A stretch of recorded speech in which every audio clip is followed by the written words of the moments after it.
I am going to take a lecture of operation research, and the topic is the formulation of LP model in chapter number 1. Okay, so we have already seen in our previous lecture, if we formulate the LP model, so first we convert our problems into the mathematical equation. Okay, and always first you consider the decision variable. That means this is the depends on your number of products or your profit and loss. Okay, so if in any case you have any confusion for considering the decision variable, so always check the profit and loss. Is if your number of values profit or loss 2 or 3, so you consider the decision variable according to 2 or 3 your profit or loss. If in your question given in the profit form, so always you write here the objective function is the maximize z. Okay, and if your question given in the loss or minimum values, so you write the minimize z. Okay, so here this is the second example of the formulation of LP model. So here the XYZ company, the XYZ company manufactures two different types of product A and B. Okay, so here one company is company manufacture two different types of product A and B. Each product proceeds in three different departments. Number one is the costing, machining, and finally inspection. Okay, so here the company manufactures two different types of product A and B, and every product proceed in three different departments: casting, machining, and final inspection. Okay, so in this question, the according to product A, the three different departments, the values given is 10, 2, and 6 hours.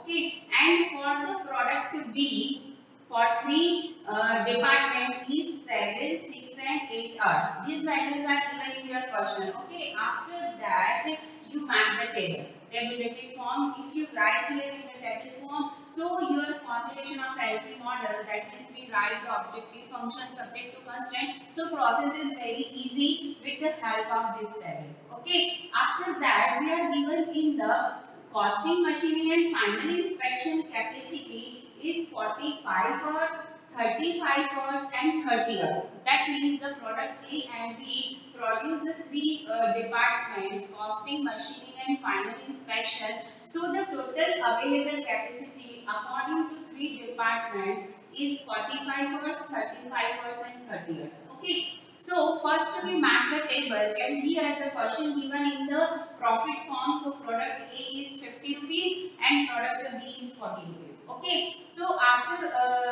read carefully, you mark the table. So first we write the product.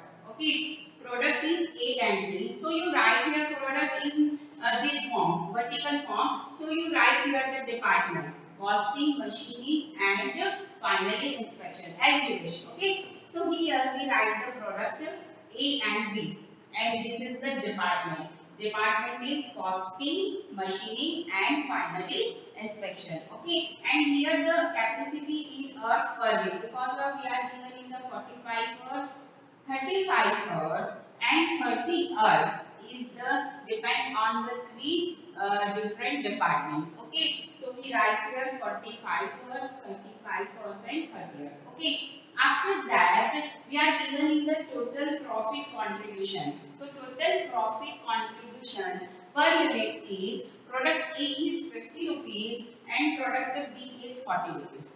Okay, so let's start the formulation of LP model. So first step is what? Okay, so first step we consider the decision variable. In case sometimes the students read here the XYZ company, so according to XYZ they consider the three decision variable X1, X2, X3. Okay, so don't be confused, this is the wrong way. Here we are given in the XYZ is the company name, not in the product XYZ. Okay, so XYZ company manufactures two different types of product A and B, and here three different departments. So sometimes we are confused, we take two decision variable or we take three decision variable. Okay, so don't worry, you check here the profit and loss.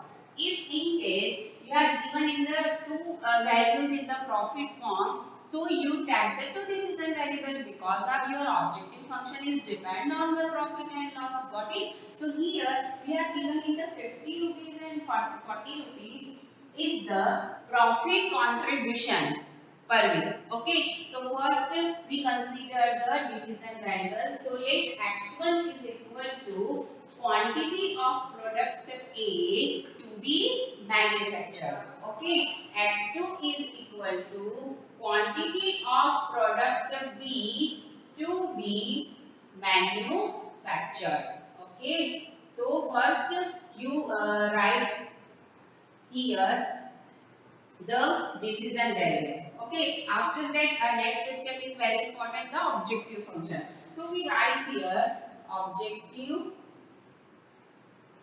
function. Okay, so objective function given in the maximization form.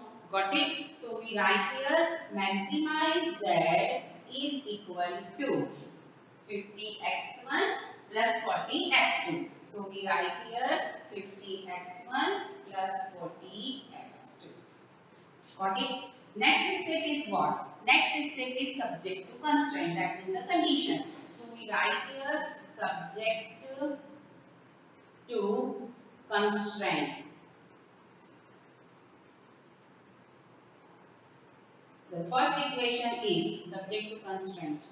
First constraint, that is the condition. The first equation is, if we are confused, we write here this form equation or this form. If we write here the vertically, so 10x1 plus 2x2 and 6 is what? Because of here we write the two decision variable. Okay, so here we write the first equation 10x1 plus 7x2 less than equal to or greater than equal to. So see here the product A and B, each product proceed in three different departments: costing, machining and finally inspection capacity. 45 hours, 35 hours and 30 hours. So total capacity for costing is 45 hours.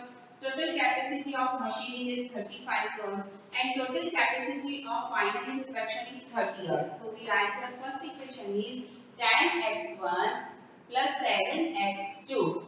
So total capacity is less than equal to 45. Got it? Our second equation is what? Second equation is 2x1 plus 6x2 less than equal to 35. Got it? And third one is the 6x1 plus 8x2 less than equal to 30. Okay, and after that in the last we write the decision variable always greater than equal to 0. So we write here x1 comma x2 greater than equal to 0. Okay, so this is the formulation of LP model. This process is very easy because of only 5 to 6 lines we write here, and our solution is already given in this format. So always first you read carefully. After that you mark the table. Because of with the help of table you write here very easily for objective function, subject to constraint equation and x1 comma x2 greater than equal to 0. That means here the non-negativity variable. Non-negativity, that means the positive variable, positive decision variable x1 comma x2 greater than equal to 0. Okay, so this is the second example of the formulation of LP model. In our next lecture, we will see the graphical method. Okay, so graphical method is always used for the two variables.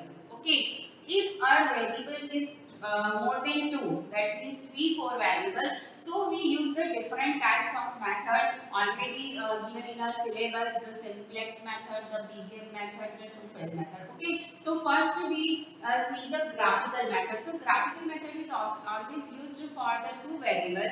If our question given in the two variable form, so we also use the simplex method, BGAM method and two-phase method. So in the graphical method, we draw a graph. Okay, so after draw the graph, we find the reason, that means the feasible reason. Okay, so after finding the feasible reason, we check here the what is the optimum solution. If our question given in the maximization format, so according to feasible solution we consider the maximum value. Got it?